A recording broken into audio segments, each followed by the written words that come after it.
Myanmar has set up an emergency committee to tackle sectarian violence in the central region. President Thein Sein says the violence had tarnished the country's image. At least 43 people have died in riots between Muslims and Buddhists after fighting broke out in Meiktila nearly 2 weeks ago. These before and after satellite images from Human Rights Watch show the extent of the destruction there. The unrest quickly spread to other areas, though, prompting curfews in 15 townships. Phil Robertson is the Human Rights Watch Deputy Director for Asia. He joins me live from Bangkok. Mr. Robertson, it's always good to have you with us. 828 buildings destroyed in just 3 days in late March. Talk us through your findings. Well, it's clear that there is systematic damage to residential areas in 3 distinct areas in Meiktila, indicating the widespread nature of this violence and the fact that it was also very focused on Muslim neighborhoods. It shows that, once again, the government of Burma does not have the situation under control when it comes to dealing with violence between Buddhists and Muslims in Burma, and that it's got to do much more. It's got to be much more serious about accountability for those who incite or instigate violence and those who commit violence. Otherwise, we're going to see continued flare-ups of violence going forward. Do we know what's led to the violence in this region and who's responsible for it?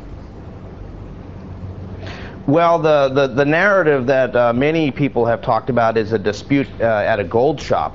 But, you know, a dispute like this also has to have a basic underlying sort of tension, and the fact that the people, I think, were being instigated to view the Muslim minority with a great deal of hatred also raises the issues of who's behind this, and is there a larger network of, for instance, Buddhist ultranationalists or those who are raising these very serious concerns about the presence of Muslims in their midst.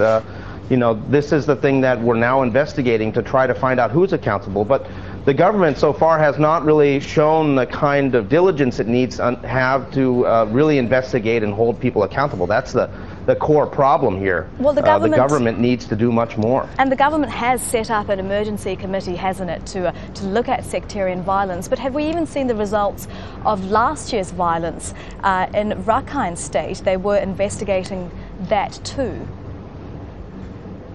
Yes, and that committee has repeatedly delayed coming forward with findings. The Arakan State Committee, we're still waiting for their report.